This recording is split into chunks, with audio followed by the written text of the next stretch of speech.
கிறிஸ்துவுக்குள் பிரியமான நண்பர்களே, இந்த உலகத்தில் எங்கள் ஒவ்வொருவருக்கும் ஒரு குடும்பம் என்ற ஒரு அழகிய பரிசு இருக்கிறது. இங்கு பலவிதமான உறவு முறைகளும் இருக்கிறது.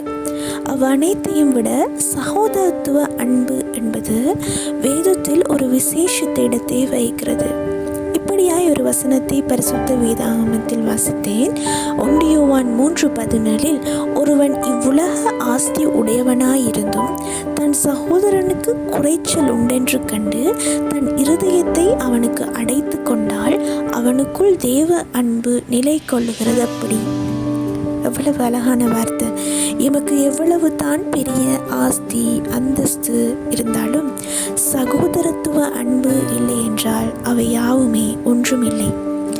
வேதத்தில் இப்படியும் சொல்லுது, கண்ணிலே காண்கிற சகோதரனை நேசிக்காவிட்டால் காணாத தேவனை எவ்வாறு நேசிப்போம்?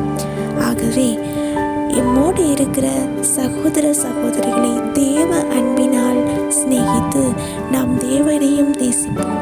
ஜெபிப்போமா? நேசிக்கிற தகப்பனே, எங்களுக்கு உம்முடைய சகோதரத்துவ அன்பை எங்களுக்கு தாங்க.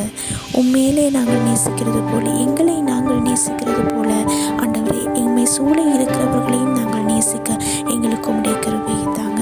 இயேசுவின் நாமத்தில் ஜெபிக்கிறேன் என் ஜீவனுள்ள நல்ல பிதாவே.